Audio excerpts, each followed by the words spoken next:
Hi everybody. I want to talk to you today about something that I think could really help with conditioning and strengthening and rehabilitating your spine and your body. This morning in the office I had several patients who were really suffering with low back conditions, one with severe leg pain radiating down from the low back from several herniated discs, another severe low back patient, and then another with bad hip pain. And this is so significant that none of them can exercise very well. And it's frustrating and it's depressing to not be able to move as they're healing up. So I want to talk to you about water exercise. And so this is what I found myself talking about a lot of the day today, is about increasing your strength and rehabilitating in the water. And so I realized two things. One, that it's very beneficial and helpful, and that two, it's a fine line between motivating and nagging. So I'm going to try to do the first and not the second in this video. So the benefits of water exercise are tremendous. And before you say, stop, I don't like the water, just hear me out, because I'm going to tell you some ways to do it that's not only pleasant but fun. So first of all, the water is cool. And here we are in the dog days of summer, Austin, Texas, hundreds are the norm, and so this is a great way to cool off and invigorate. And it's hard to feel invigorated after exercise in Austin, for sure, if you're outside. Secondly, it's pain-free. It's a painless way for most people to exercise in a way that is really beneficial. And so even if you don't swim or are afraid of water, you can really benefit from water exercise, because it turns out that exercising when you're vertical in the water is actually more beneficial in many ways than swimming.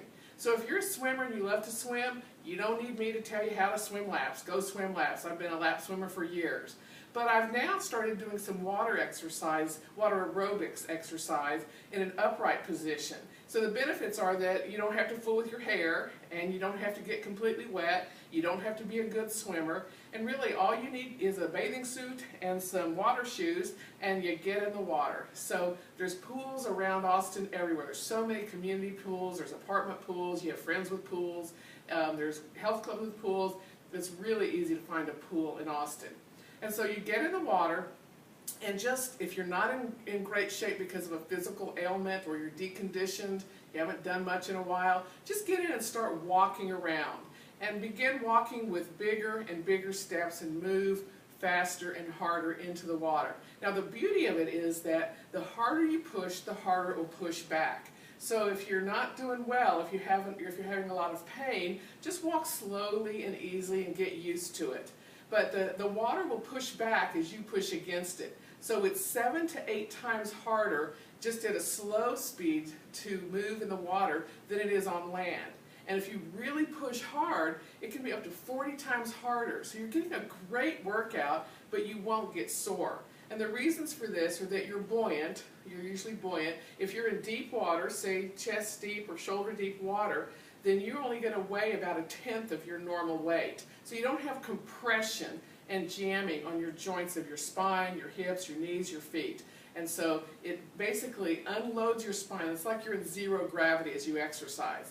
Now if you're really hurting, you can get in deep water with some kind of a buoyant device, a noodle or a vest or anything that will float you. If you don't float, if you're like me, I float very nicely, but if you don't float, then you can use a flotation device to get you upright in the water, and then just cycle with your feet, just like you're on a bicycle, and then move your hands in a kind of a sculling motion, just side to side, back and forth, and then you're going to get the resistance of the water, and you're going to get an upper body workout and a lower body workout.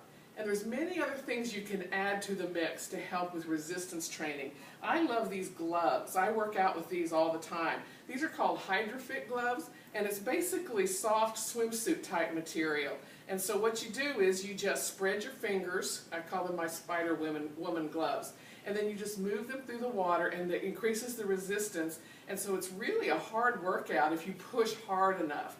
And if you're finding that it's too stressful on your shoulders, then you put your fingers together and don't push quite as hard. So the great thing is you can modify it to your needs and to your ability. And I think water exercise is a great thing to do. Give it a try and see if you don't find that it really helps you and works great and helps you get over your injuries, gets your cardiovascular fitness up there. It can help lower your blood pressure. People lose weight faster in water aerobic classes than they do comparable time on a treadmill. And so it's just a great way to exercise. So see you at the pool.